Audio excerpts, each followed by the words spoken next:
Ada orang kaya di Medan punya bus terbanyak di Indonesia. Busnya sempat pernah 1000 busnya. Kaya raya. Satu hari dia bus-busnya itu masuk pagi, subuh udah masuk tuh dari Jawa, dari Jambi, di mana-mana. Dia udah nggak bisa tidur itu, satu malaman nggak bisa tidur. Tiba-tiba dia lihat kenek bus itu pakai celana pendek, nggak pakai baju. Habis nyuci busnya itu baru sampai kan dicuci itu. Habis dicuci kan tentu dia juga capek juga kan, 3 hari 2 hari dari Jawa. Dia duduk di bangku paling belakang pakai celana pendek, badannya masih basah-basah. Itu kenek itu tertidur di bangku paling belakang di dekat pintu. Orang kaya ini lihat, nangis terseduh-seduh dia. Ya Allah, orang kayak gini bisa tidur nyenyak. Saya dari tadi malam kelimpungan gak bisa tidur, minum pil tidur pun gak tidur. Jangan dipikir kebahagiaan itu pada kekayaan, terus kalau miskin itu pasti melarat, pasti hidupnya sengsara. Tidak. Nabi Isa miskin, rumah gak punya, istri gak punya, bantal gak punya. Kalau mau tidur bentak selimutnya dibentangkan, bantalnya tangan. Kalau mau makan, minumnya pakai tangan, gelasnya tangan. Kalau mau makan pakai tangan. Manusia paling miskin di dunia itu Nabi Isa. Nabi yang paling miskin di dunia itu Nabi Isa. Nabi yang paling kaya Nabi Sulaiman. Nabi yang paling miskin Nabi Isa. Lebih miskin dari Hamdan ATT. Ya, Hamdan ATT itu merasa miskin. Dia tidak miskin. Aku merasa orang termiskin di dunia. Merasa miskin. Dia tidak miskin, punya rumah, punya mobil, di dalam gubuk bambu. Masih punya gubuk. Nabi Isa nggak punya gubuk. Adakah orang miskin sengsara? Tidak. Banyak orang miskin bahagia. Betul. Malah orang kaya sengsara banyak. Udah dinyanyikan sama Ida Laila itu awal tahun 80-an dulu, tahun 70-an akhir. Ketika miskin hidup bahagia. Tatkala ku ingat dirimu di saat pertama hidup sengsara, makan sepiring kita berdua, tidur pun tetikar bersama. Seneng makan sepiring berdua, tidur setikar bersama. Betapa bahagianya mendampingi dirimu dalam suka duka, walaupun hujan basah berdua. Betul. Demi cinta aku pun rela. Bahagia dia. Sepiring berdua, ya enggak? Setikar bersama, bodol lagi. Mau pulang kampung, rumah kontrakannya cuman bambu, lantainya tanah, ditutup aja dari kunci, grek. Tetangganya nanya, mau kemana mas? Pulang kampung. Berapa lama? Lebaran 3 minggu. Loh, kok rumahnya nggak dikunci? Maling juga masuk, kecewa.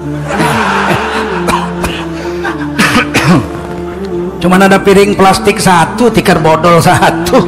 Mau ambil lah. Bahagia, betul nggak?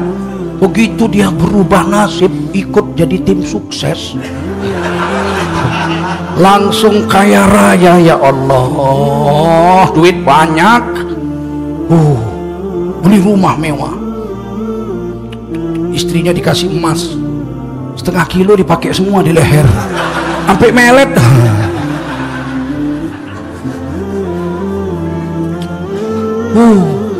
Dulu pergi kemana-mana pintu ditutup.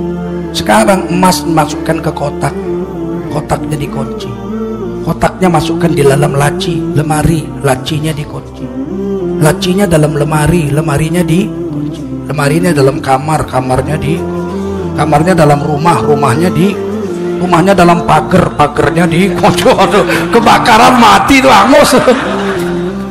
Dulu waktu miskin ada masalah, begitu kaya ya Allah udah pakai anjing, pakai satpam lagi.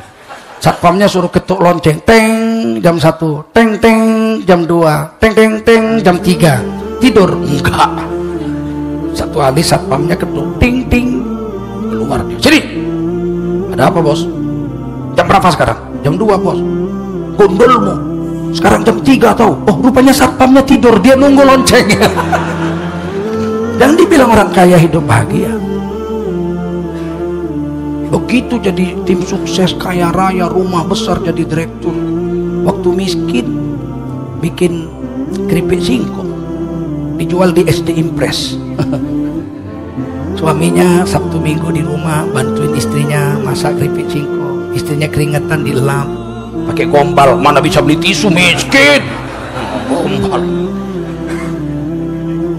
Kata suaminya, sabar ya sayang, kita lagi miskin. Kalau kaya kita hidup bahagia. Si istri nungsep di ketek suaminya. Saya sabar mas, bahagianya hidup. Begitu kaya Sabtu Minggu gak pernah pulang.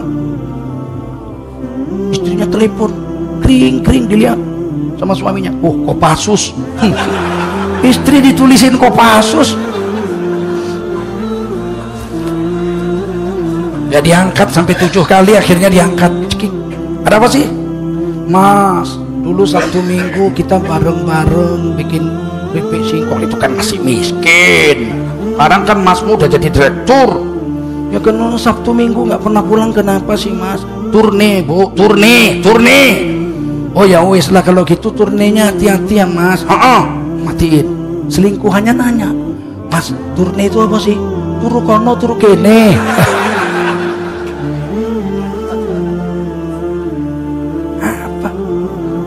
Istrinya nyanyi, tiada ku sangka, tiada ku duga, berubah cinta setelah kau kaya.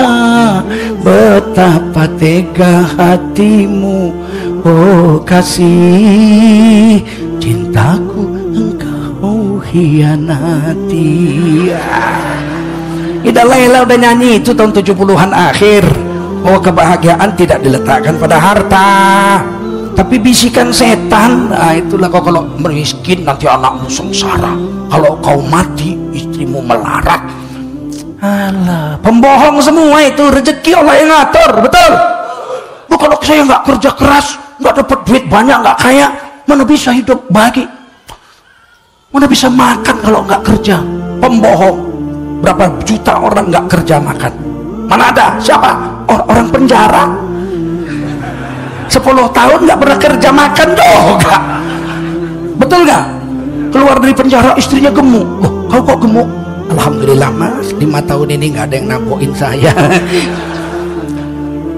Jangan kita pikir hidup sengsara itu karena miskin. Hidup sengsara itu karena yakin sama Allah nggak ada. Dianggapnya Allah salah ngirim takdir sama dia. Paham?